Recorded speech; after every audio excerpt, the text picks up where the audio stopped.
The news that Evelyn Reed, CEO of Reed Industries, was married sent shockwaves through New York City, but no one knew the truth.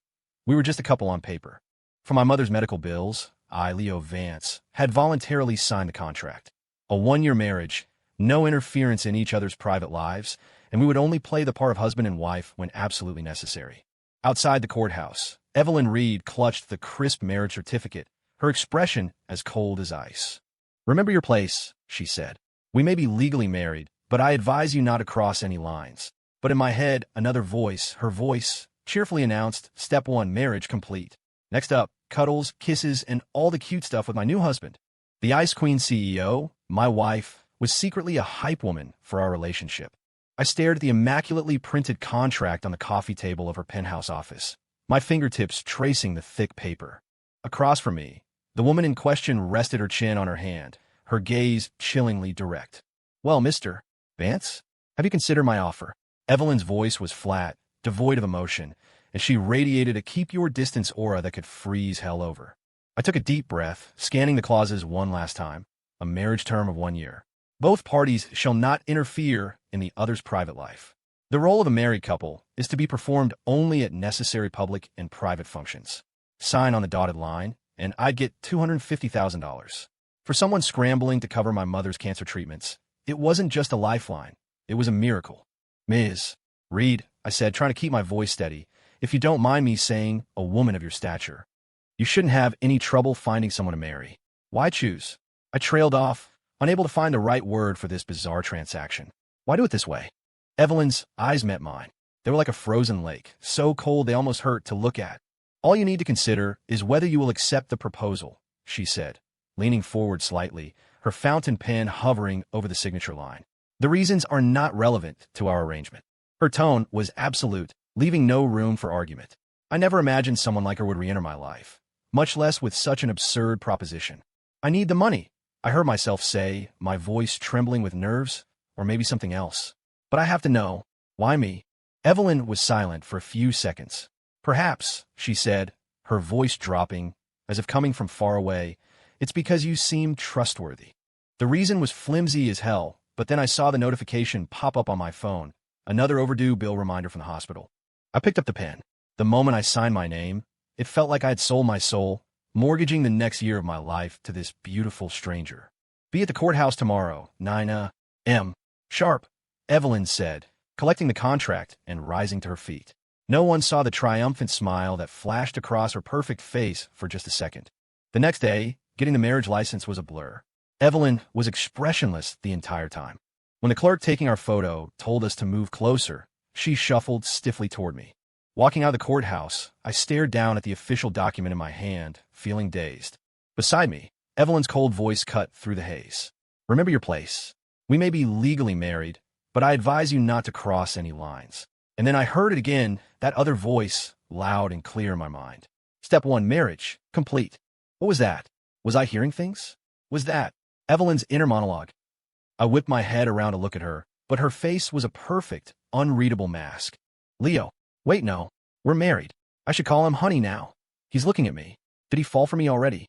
Her face remained completely blank. "Let's go. We need to get your things from your apartment," she said, turning and striding toward the black Rolls-Royce waiting at the curb.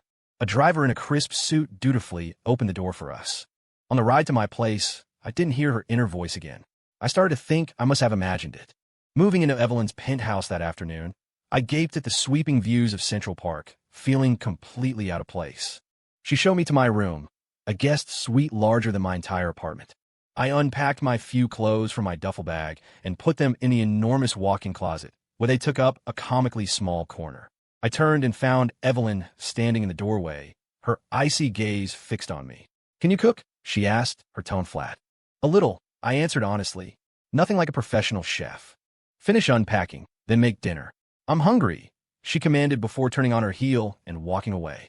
"I can't believe my husband can cook. This is amazing. Finally, no more takeout." I could cry.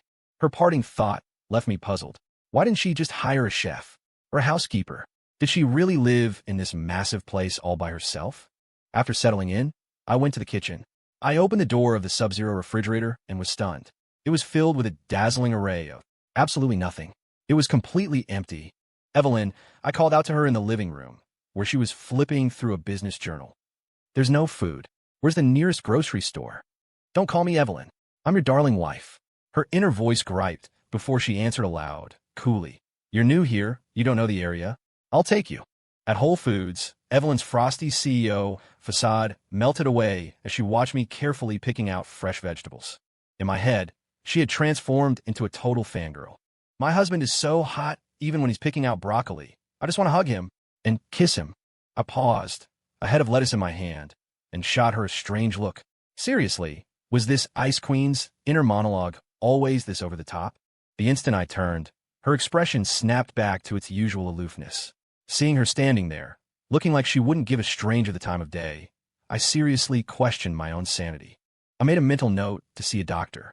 Well, if it isn't Leo Vance. An unwelcome voice sliced through the air. Leo and Evelyn turned to see a woman in a designer dress, dripping with jewelry, clinging to the arm of a man in a tailored suit. My jaw tightened. I had zero desire to speak to the owner of that voice. Her name was Tiffany Rose, my ex-girlfriend. She'd dumped me because I was from a working-class family and my mother was sick. The man with her was in his 40s, his beer belly straining the buttons of his expensive suit. He stuck out a hand. Rick Sterling, he announced. Tiffany's boyfriend. She tells me you're the ex? Pleasure to meet you. Beside me, Evelyn's gaze sharpened like a knife. Tiffany snuggled deeper into Rick's side, her eyes sweeping over Evelyn with undisguised contempt. Leo, I can't believe we ran into you here. As you can see, Rick takes very good care of me. It's a lot different than before. She paused for effect, her gaze landing on the humble vegetables in my shopping cart. Well, I had to come to places like this to buy my own groceries. Then, with a sickeningly sweet tone, she added, Oh, and how's your mother doing? Rick chuckled, patting Tiffany's hip. Tiff's just too sentimental, always thinking about old flames. But hey, we all dated the wrong people when we were young, right? So, Leo, where are you working these days? From the look of you. Government job. He casually adjusted his sleeve, flashing an absurdly large Rolex. I didn't even bother to look up. I placed a head of broccoli in the cart. Nothing serious, I said coolly. Just a small business venture. Oh, a small business? Tiffany's interest was piqued. She covered her mouth in mock surprise. Well, you'll have to work really hard then. It's not easy to make money these days. Not like Rick, anyway. He runs several major companies. He's so busy he barely has time to breathe. He only made time today to come with me to buy some imported fruit. She gestured toward a display of organic berries with a 3-digit price tag. Rick puffed out his chest, adopting a patronizing tone. Listen, Leo, if you're in a tough spot, just let me know. For Tiffany's sake, I could probably find a nice, easy position for you somewhere. Just then, Evelyn let out a soft, sharp TCH. She lifted her gaze to Rick, her eyes now glacial. Mr. Sterling, isn't it? That Hudson Yards development bid last month. Didn't your company fail to even pass the preliminary screening? The smile on Rick's face froze. How did you know that? Because my company acquired the lot, Evelyn stated flatly. And those major companies you mentioned, does that include Sterling Tech? The one that's still under an IRS audit for tax evasion last year. A look of pure disdain crossed her face. Does this piece of trash really think he can bully my husband? Does he not know who I am? Tiffany's face went pale. She tugged on Rick's arm. Rick, I finally looked up, a smirk playing on my lips as I met Tiffany's gaze. I forgot to mention, Evelyn, my wife, works at Reed Industries. She's in acquisitions. In fact, her company just happens to be the primary creditor for Sterling Tech. Hearing me say that, all of Evelyn's internal fury vanished, replaced by pure joy. Wife. He called me his wife. I'm so happy, I'm so excited. A few nearby shoppers who had been watching the scene couldn't help but chuckle. Tiffany looked like she wanted the floor to swallow her whole. She dragged Rick away in a rush, not even bothering to pick up the carton of overpriced berries she dropped. Watching them flee, I turned back to Evelyn. Sorry about that, Evelyn. I might have overstepped. It's fine, she said, her voice even. Though, it's a contract marriage. It's acceptable to refer to each other that way in public. A contract marriage is still a marriage.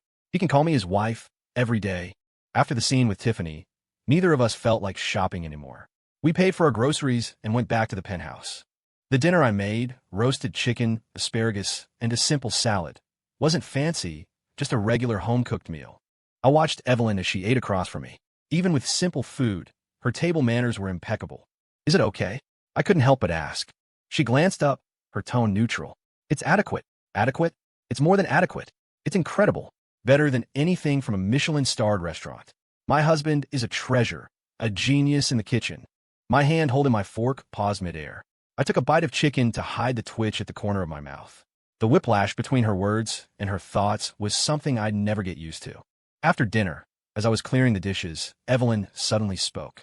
"Tomorrow, you're coming with me to my family's estate. You're meeting my grandfather." My hand jolted, and a plate nearly slipped from my grasp. "Your grandfather?" "Yes," she said, leaning back on the sofa and flipping through a file, her voice unreadable. "He's been persistent. It's time to put his mind at ease. Finally, he's meeting the family. My husband is so amazing. Grandpa's going to love him." Her thoughts broadcasted like a radio station. All I could do was pretend I didn't hear them and nod. "Okay, what I need to do?" "You don't need to do anything special," she said, closing the file and standing up. "Just be like you were at the grocery store today. He called me his wife today. Does that mean he actually likes me a little?" I watched her walk up the stairs and sighed. Suddenly, this contract marriage, this deal I'd made to save my mother, didn't feel quite as cold as the ink on the paper. At least my Ice Queen wife had a secret inner self, a girl who could blush and dream about cuddles and kisses. The next morning, the black Rolls-Royce pulled into a private, gated community in Greenwich, Connecticut. As soon as the car stopped, I saw a silver-haired old man leaning on a cane, waiting outside the front door of a sprawling mansion, flanked by staff. "Grandpa," Evelyn said as she stepped out of the car, a rare softness on her face. "Grandpa looks so good today. I have to make sure he sees how in love we are." The old man smiled warmly, taking her hand before his eyes landed on me. "And you must be Leo. Come in, come in." I was about to greet him when Evelyn's thoughts chimed in. "Come on, honey, say hi to Grandpa. Make it sound sweet. Oh my God, that suit looks so handsome on him. Grandpa will definitely approve." I cleared my throat and managed, "Hey, it's nice to meet you, sir." The old man's eyes crinkled into a smile, and he took my arm, leading me inside. "I've heard so much about you from Evelyn. You're every bit as impressive as she said." Evelyn followed behind us, the tips of her ears turning a faint pink. In the living room, tea and pastries were already laid out. Her grandfather sat me down and asked me about everything from my work to my hobbies, his eyes full of genuine kindness. I did my best to act natural, but out of the corner of my eye, I saw Evelyn staring in her teacup, lost in thought. This is so nice, like a real family. But the contract is only for a year. Whatever. If 1 year isn't enough, I'll just renew it. I'll renew it until he falls in love with me. My dear husband has no idea that the contract gives me the right of final interpretation. The person who invented that clause is a genius. Wait, did he just glance at me?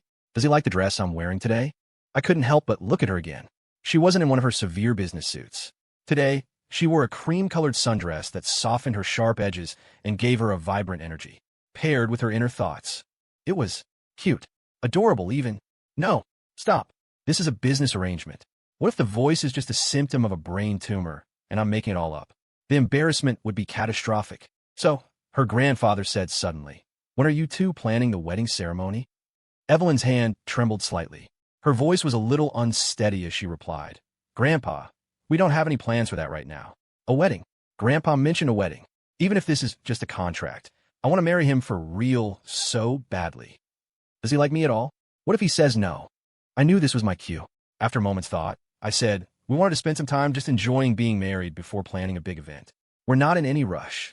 Her grandfather looked between the two of us, then broke into a wide smile. Good, good. It's your lives. You decide what's best." And Leo, Evelyn has been strong-willed since she was a little girl. You'll have to be patient with her." I nodded silently. He nodded. "Does that mean he's willing to be patient with me? He's the best. I love you. I love you. I love you." During lunch, her grandfather kept piling food onto our plates. I wish he would put some food on my plate, too. Hearing this, some strange impulse took over, and I picked up a piece of shrimp from a serving dish and placed it on Evelyn's plate. He gave me food. It's shrimp, and I'm going to eat it. I don't even like shrimp. On the way out of the estate, her grandfather pulled me aside. "Bring Evelyn to visit often," he said, his hand on my shoulder. "She's been alone for too long. It's good for her to have someone by her side. Grandpa gets me. Did you hear that, honey? You have to bring me back often." In the car on the way back to the city, Evelyn stared out the window. "Thank you for today," she said softly. I glanced at her, confused. My grandfather hasn't been this happy in a long time. Looking at her profile against the setting sun, I felt a strange pang in my chest and lost myself for a second. Being stared at so intently, Evelyn's ears began to turn red. Why is he staring at me like that? It's so embarrassing. As if remembering something, she reached into her designer handbag and pulled out a sleek, black credit card. This is my supplementary card. You can use it for all the household expenses. Swipe it however you want, honey. Wife makes the money. Husband spends the money. She was really going all in, but I couldn't accept it. If it weren't for her, I wouldn't have the money for my mother's treatment. That was more than enough.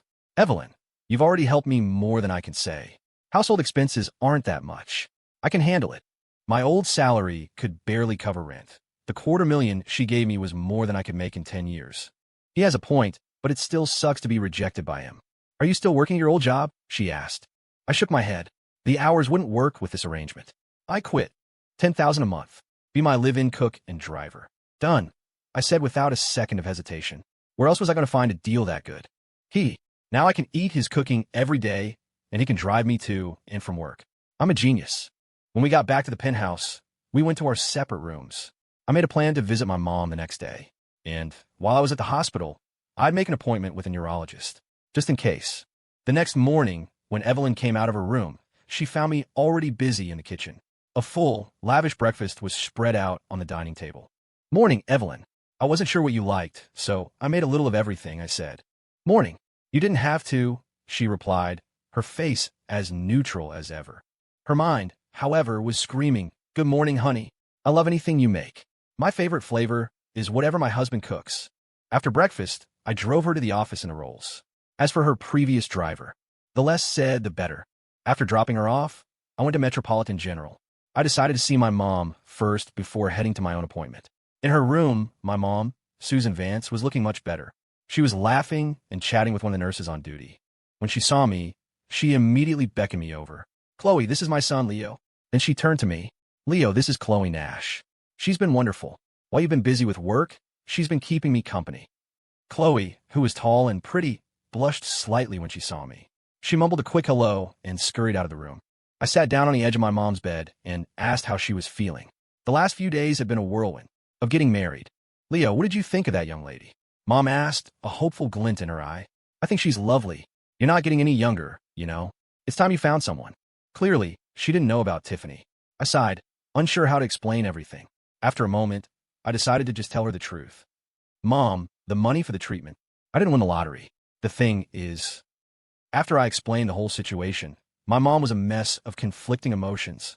A divorcee, in her mind, was a difficult label for her son to carry.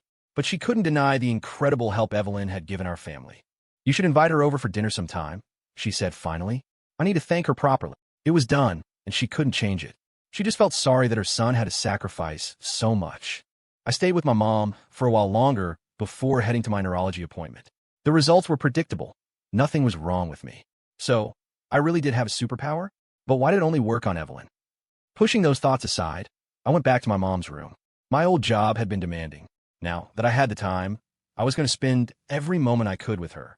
As evening approached, I drove to the Reed Industries Tower to pick Evelyn up from work. Pulling up to the massive skyscraper, I sent her a quick text. I'm downstairs. Her reply was almost instantaneous. Evelyn, I'm still tied up with something. Just come up to my office. I've already told the front desk. I put my phone away and walked into the gleaming lobby. The receptionist smiled professionally. Mr.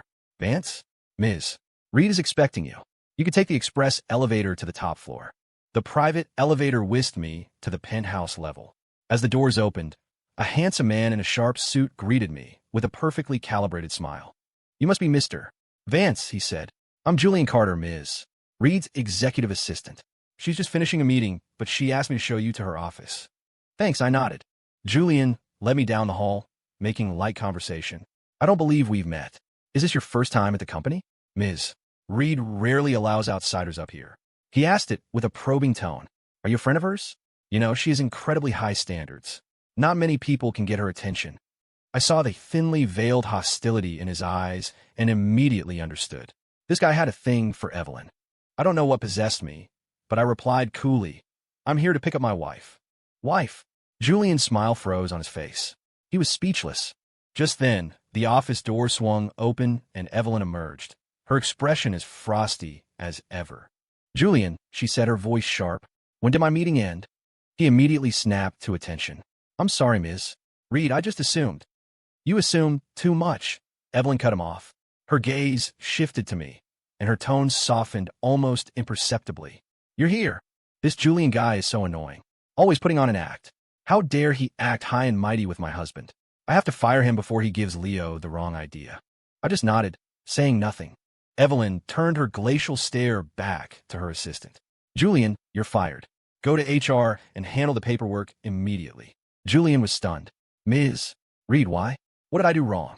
You overstepped, Evelyn said, her voice dropping to absolute zero. And you interfere with my personal life. Reed Industries has no place for employees who don't understand boundaries.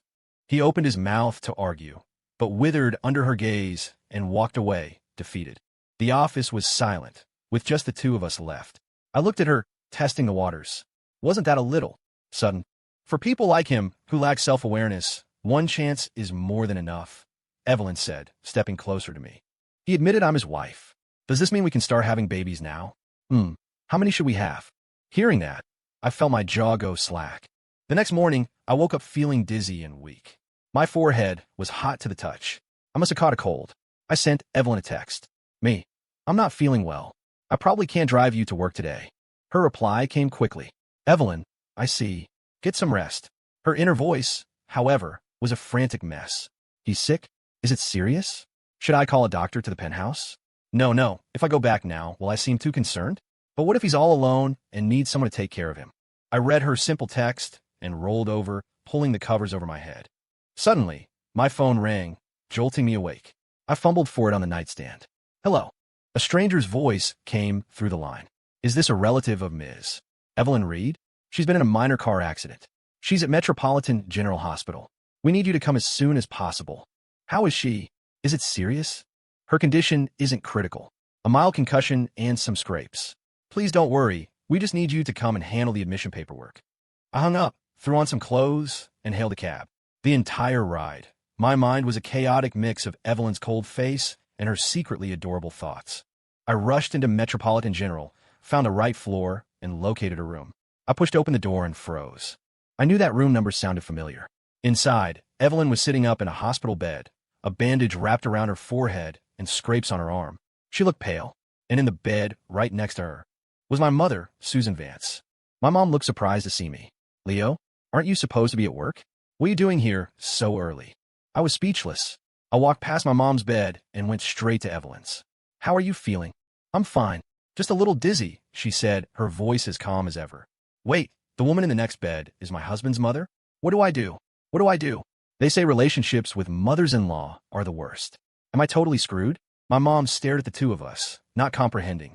Leo, who is this? We both stood there awkwardly, not knowing what to say. Mom, this is the woman I told you about yesterday. What woman? Why'd he stop halfway? Recognition dawned on my mom's face. Oh, you're Evelyn. Thank you so much for taking care of our Leo. Evelyn flustered, stammered, and no, it's Leo who takes care of me. What do I do? What do I do? I'm so nervous. What am I supposed to say? A knowing look crossed my mom's face. She turned to me. Leo, honey, could you go downstairs and buy me some fruit? I was confused, but I did as I was told. No, honey, don't go. Don't leave me alone. Hearing that, I paused at the door. On a bizarre impulse, I turned back, walked over to Evelyn, and gently patted her on the head. Her face instantly turned a deep shade of crimson. Seeing her reaction, a jolt went through me. I practically fled the room. After Leo left, an awkward silence settled over the hospital room. Evelyn, dear, is it all right if I call you that? Susan asked, breaking the tension. Why, yes, of course, ma'am, Evelyn replied quickly. Seeing how nervous she was, Susan thought it must be about the contract. Evelyn, about that arrangement. And Mrs. Vance? Evelyn interrupted before Susan could finish. Her expression became deadly serious. If it's possible, I'd like to be with Leo for good. Yeah, I said it. Will she approve? Susan, who had seen a thing or two in her life, understood immediately. This girl was head over heels for her son. Wonderful, wonderful, Susan said, beaming and repeating the word. If Leo ever gives you any trouble, you just tell me, and I'll set him straight. Thank you, ma'am, Evelyn said, looking as meek as a lamb. Susan couldn't help but smile. You two have the marriage license, don't you? Evelyn knew exactly what she meant. She blushed and shyly whispered, thank you. Mom. Susan's smile grew even wider, lighting up her whole face. When Leo returned with a bag of fruit, he found the two of them chatting like old friends and was completely baffled. Over the next few days, Leo split his time at the hospital, taking care of both his mom and Evelyn. Careful, it's hot. Leo held a spoon of chicken soup to Evelyn's lips. She took a sip. How is it? He asked.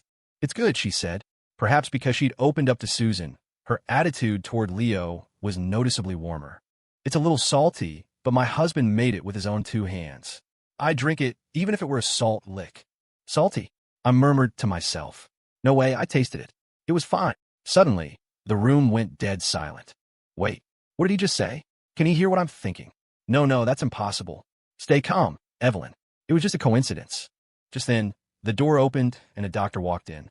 Ms. Reed, your latest skin looks good. Your concussion has healed, and the rest are just minor scrapes. You should be cleared for discharge in a day or 2.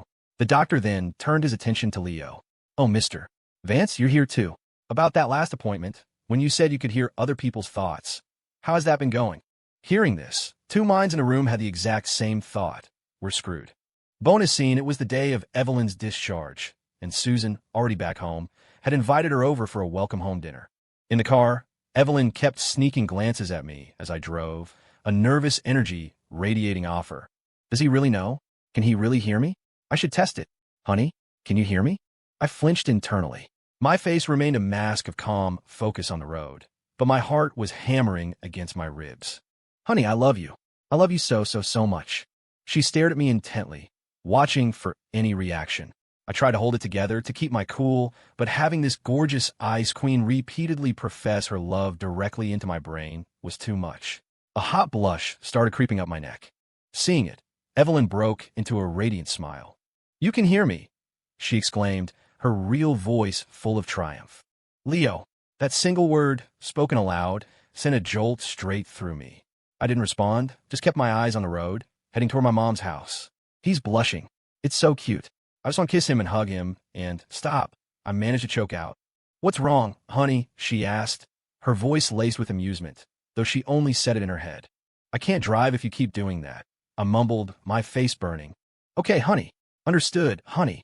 Soon enough, we arrived. My mom was already waiting at the door, and the second we got out of the car, she rushed over and took Evelyn's hand. Evelyn, dear, come in. Dinner's ready. We were just waiting for you. I raised an eyebrow. Mom, what about me? She shot me a look. You can let yourself in. At the dinner table, I watched them serve each other food, laughing and talking like they'd known each other for years. A sense of warmth spread through me. This life felt good. So good. Then I remembered the 1-year contract, and a cold dread settled in my stomach. After dinner, my mom conveniently found an excuse to leave the house, giving us some time alone. Leo, can you come somewhere with me? Evelyn asked. My heart skipped a beat. What place? You'll see. She grabbed the car keys and let me outside. The car ride ended in front of a derelict, abandoned factory in an old industrial part of Queens. I looked at the decaying building, then at her. What are we doing here? From the moment she stepped out of the car, Evelyn's whole demeanor changed. She was tense, and I could see a faint tremor in her hands. I took off my jacket and draped it over her shoulders. Are you cold? We can go back. She shook her head and leaned into my chest, her voice trembling slightly. Leo, you know, when I was little, I was kidnapped. They held me in there. In that factory, her hands clutched my shirt. I was only 6. My heart felt like it had been struck by a hammer. And then, a memory surfaced. I was 7, with my dad on a delivery run in this part of town. I heard a child crying from inside a warehouse. I snuck in and saw a little girl huddled in a corner, her eyes wide with terror. That afternoon, Evelyn continued, her voice thick with emotion. A little boy climbed in through a ventilation shaft. His face was smudged with dirt, and he was holding a stick. He whispered to me, "Don't be scared. I'll get you out of here." She looked up at me, her eyes shimmering with unshed tears. He gave me his watch, a cheap digital one that lit up. He said the light would scare the bad guys away, and he gave me his last piece of chocolate. My throat was tight. Was it, I asked, my voice hoarse, a Hershey's bar? Tears streamed down her face, but she was smiling. I've been looking for you for so many years. Her voice was a choked whisper. I never forgot your face. I remembered you telling me, I'll protect you from now on. The moment I saw you again, I knew. It was you. I couldn't stop myself. I leaned down and kissed the tears from her cheeks, a gentle touch that deepened into something raw and full of a longing I hadn't known I possessed. Her arms wrapped tightly around my neck, and she pulled me closer, kissing me with a fierce, desperate passion. There outside the abandoned factory that held the ghost of her worst fears, we held each other, two halves of a story finally made whole. It turned out that everything, the contract, the money, the strange new ability to hear her thoughts, had all been set in motion on a dusty afternoon years ago, a fated encounter that had finally, at long last, found its ending.